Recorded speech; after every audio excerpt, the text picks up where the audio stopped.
Olá pessoal, sejam todos bem-vindos. Nesse vídeo nós vamos falar da confecção Guararapes. Vamos falar dos demonstrativos financeiros dela. Bom, vamos começar aqui com o balanço patrimonial.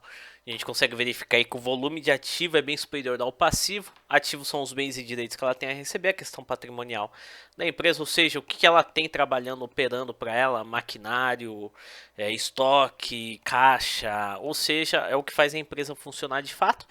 O passivo são as obrigações que ela tem a pagar com terceiros, folha salarial, fornecedores, empréstimos e financiamentos, e o patrimônio líquido é o capital que é investido pelos sócios e acionistas. Bom, a gente consegue verificar que o maior volume financeiro é de ativo, ou seja, a questão patrimonial da empresa e maior volume financeiro é através dos bens e direitos dela. E logo em seguida aí vem o passivo, ela tem um volume considerável alto de passivo, ela fez captação de empréstimos e financiamentos aí a partir de 2018. E essa distância aí entre o ativo e o passivo ela vem diminuindo período pós período.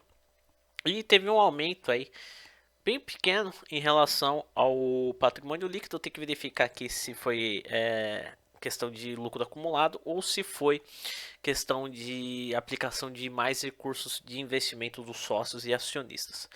Bom, vamos falar um pouquinho aqui do ativo circulante da empresa. A gente consegue verificar aqui o circulante operacional da empresa. A gente consegue verificar que o maior volume financeiro do ativo circulante da empresa está alocado no contas a receber e vem numa tendência de alta aí, num todo. Aí teve uma correção em 2020, questão da pandemia e tal, mas teve uma correção, voltou aos níveis de crescimento.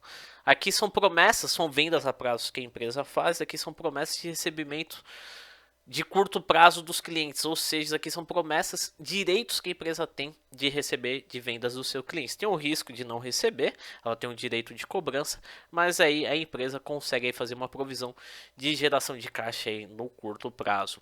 A gente também tem um caixas equivalente da empresa, a empresa teve um aumento do caixa aqui em 2020 e 2021, muito por decorrência de empréstimos e financiamentos. Ela aplicou aí, possivelmente aí para poder se segurar na pandemia, voltou aos patamares normais aqui de caixa e a gente tem os estoques da empresa. A empresa aí ela investe pouco em crescimento de estoque, ela sempre vem mantendo aí praticamente o mesmo nível de estoque. Se a empresa mantém o mesmo nível de estoque, então não há uma tendência de aumento de demanda, ou seja, de procura de seus produtos. Ela vem mantendo aí sempre a mesma quantidade aí de clientes aí por isso não tem tanta variação assim de estoque.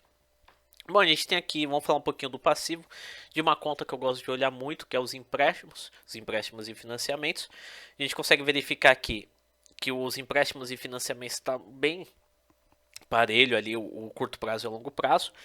Para a questão de fluxo de caixa, o ideal é que o maior volume de empréstimos na empresa seja alocado a longo prazo, que ocorreu aqui a partir de 2020.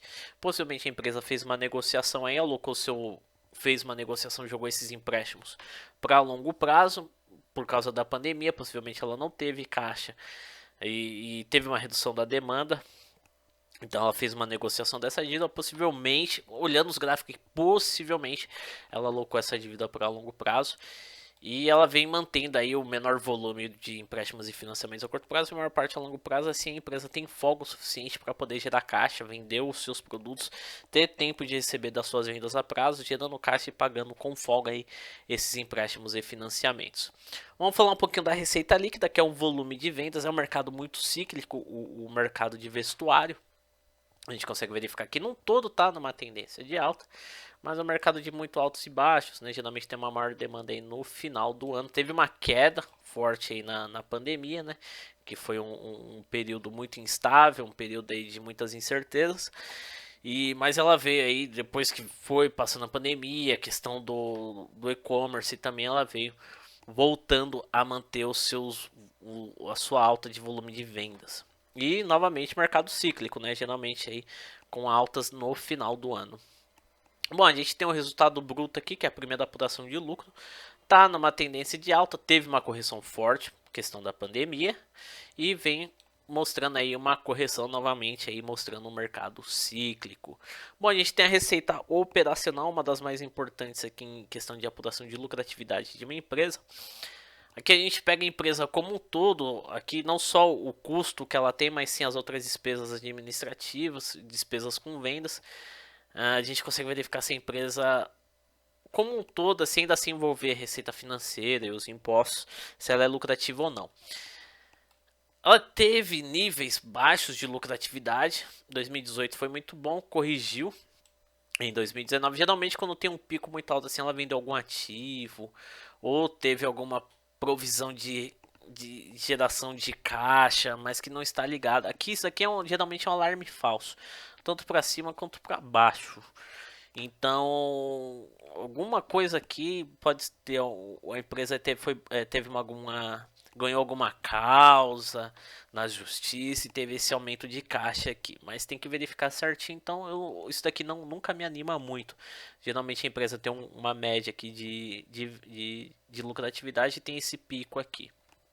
Mesma coisa em 2020, mas 2020 está explicado por questão da pandemia. E ela voltou a manter os mesmos padrões aqui, tá numa leve tendência de baixa, tem alguns pontos aqui que está em prejuízo. 2023 aqui ela apresentou um leve prejuízo do resultado operacional. Bom, aqui a gente tem um lucro e prejuízo do período. Novamente aqui tem, acredito muito que isso aqui seja um alarme falso. E ela vem mantendo assim pelos mesmos até 2012 até 2018 ela vinha mantendo os mesmos padrões de lucratividade.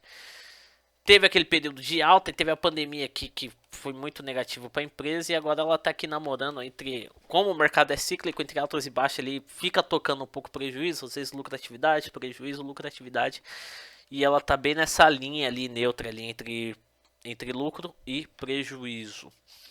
Bom, pessoal, termina a análise aqui. Espero que vocês tenham gostado. Quem puder estar deixando um like aí já contribui demais para a continuidade do projeto.